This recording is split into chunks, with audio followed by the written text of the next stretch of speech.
So I said, you said three bags? He said, no, I want 13 bags, man. I said, okay. So I go get 13 bags, bring it back, put it in a Safeway sack and shit, and give it to him. He sit there and counted up 13 bags. So he gave me the money, right? So I said, okay, later. So they left. We shut the door, shit. We counted the money. So all of a sudden, the door, they knocked on the door again. And so I went to the door and I opened the door and they said, yeah, man, we need to talk about something. I said, what's that? He said, we just need to talk. I said, about what, man? It's about the weed you gave me.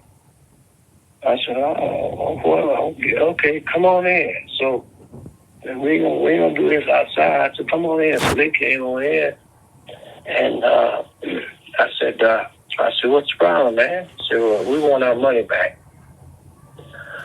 I said, well, all right. I said, okay. So I said, you got my dope? So he said, yeah, man. He gave me the bag, right? So I look in the bag, and I gave him 13, but when I get in the bag, it's only 7. So I look at him, I said, well, you only got 7 bags in there. I gave you 13. So when I said that, all 3 of them stand up there, pulled pistols, and told me, nigga, we come for something. Get on the floor. So I said, oh, man, yeah, I got on the floor. So where the dope at? Where the money at? Tell me right now, nigga, I'll blow your brains out. I said, man, it's on the bed, in the bedrooms. In the bedroom, it's on the bed. They went back there and got it, got the money, got the weed. And so they come back in the front room. So they said, okay, who's the dope man? So Roy was sitting there. So I was sitting there. And I said, I am. So they said, okay, nigga, come on. We're taking you with us. And so get up. So I got up. They said, we're going to take you and leave you on the highway somewhere back to Santa Barbara. So the mistake that they made, God was in that. Because they could have shot me down, me and Roy, right there in the house and got away with it. I don't know if they got away with it or not, but we'd have been dead. But they made a mistake and said, let's go. They wanted to take me. So they let me go out the door first. So when I walked out the door first, I reached back. I'm right there at the door. I reached back and pulled the door up. And they was in the house. I pulled the door up and took off. So I had to run around the house to the alley. So by the time I get to the corner of the house to turn, I hear him say, shoot that nigga, shoot him. Then I heard, pow, pow, pow. He hit me. And I kept going. He hit me in the back, man. Dirty motherfucker shot me in the back. And so I kept running. And so he hit me, and the bullet went through my lungs.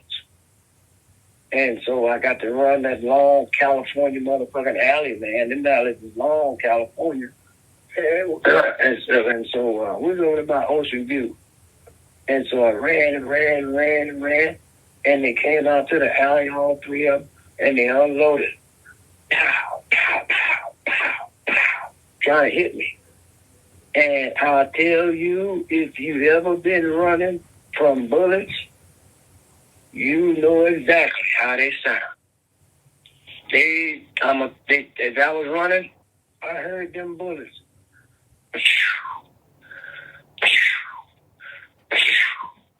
I said, Lord, don't let them hit me in my head, on my heart, and I'm going to make it. And they unloaded on me, partner. And I finally made it to the end of the alley, and I saw a house, and the screen door was open. And so I ran up to the house, and I just dived through the screen door, and it was a Mexican woman sitting in the front room. And at this time, I'm still kind of conscious. I heard her scream. Ah, she was screaming because she saw all the blood on me. And she was screaming and screaming and screaming and screaming. And so it was coming after me. So I figured I got to go back in one of these rooms and hide. So I made it back to a room and opened the door and went in, and I shut the door and leaned up against it. And there was a little boy in there. And he got up and ran to the door and was trying to open the door to get out. About that time, my eyes got so heavy, I couldn't keep them open. And there, I lost consciousness and went out. The next thing I know, the police would put me, had some over my mouth, with the oxygen things or whatever, and they put it over my mouth and put me in the back of the police car. During that time, they had those long police cars in California where there's just one ambulance seat in it, that's all. And so they put me in the back of that and rolled me to the hospital, man. When I got there, my mother and Roy and all the brothers out there was waiting at Paradise Valley Hospital. And when they got there, the police had brought me back to my consciousness while I was riding it. That air they brought me back some kind of way, and I was conscious.